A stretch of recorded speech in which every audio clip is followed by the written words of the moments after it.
মুক্তি চাই দ্বিতীয় পর্ব। মুক্তি চাই এই রক্তাক্ত রাস্তাগুলো থেকে, যেখানে প্রতিদিন ভোর মানে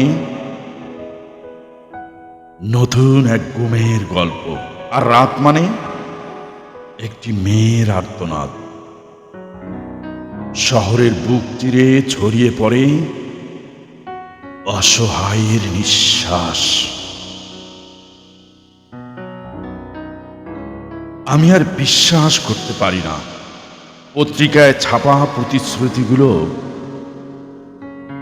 এখন রং তুলির মতো দেখতে সুন্দর,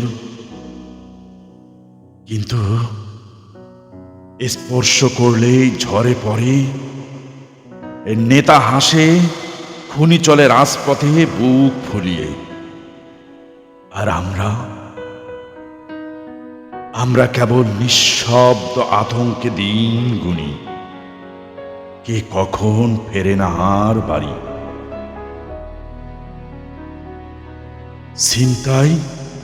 ছিনতাই এখন বেকার যুবকের পেশা, ধর্ষণ তার বিকৃত বিনোদন, আর বিচার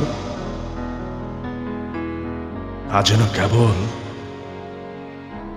একটি শব্দ, যার মানে ভুলে গিয়েছে এই সমাজ। এই দেশে আজ সত্য বলাও অপরাধ, প্রতিবাদ করাও বিপদ, কারণ চোখে চোখ রাখলে চোখ উপড়ে ফেলা হয়, মুখ খুললে ঠোঁট সেলাই করে দেয় ক্ষমতা। আর এর মাঝেই রাজনৈতিক ক্রন্দনে শ্বাসরুদ্ধ হয় নিরীহ জনতা। আন্দোলনের নামে পুড়িয়ে মারা হয় সাধারণ মানুষকে, দলের নামে ভাগ হয় রক্ত, ভাগ হয় কান্না।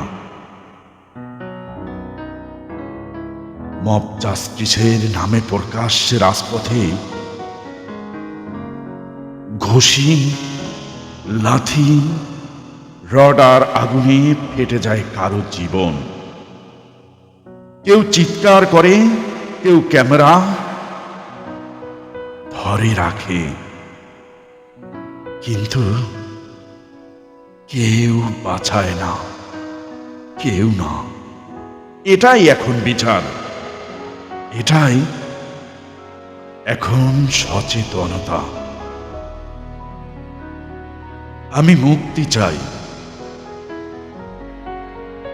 কেবল নিজের জন্য নয়, প্রতিটি শিশুর জন্য যে স্কুল ব্যাগে বই নয় ভয় নিয়ে হাঁটে, প্রতিটি নারীর জন্য যাকে রাত্রি নয় রাক্ষস তারা করে। আমি মুক্তি চাই এই প্রহসনের রাষ্ট্রযন্ত্র থেকে, এই বঞ্চনার নিত্যচক্র থেকে, এই বিষাক্ত নৈঃশব্দের সমাজ থেকে।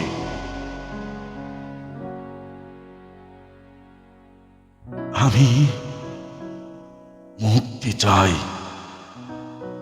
একবার, শুধু একবার মানুষ হয়ে বাঁচতে চাই, ভয়হীন, দুঃশাসনহীন, গলা তুলে বলা স্বাধীন মানুষের মতো, স্বাধীন হতেই আমি মুক্তি চাই। আমি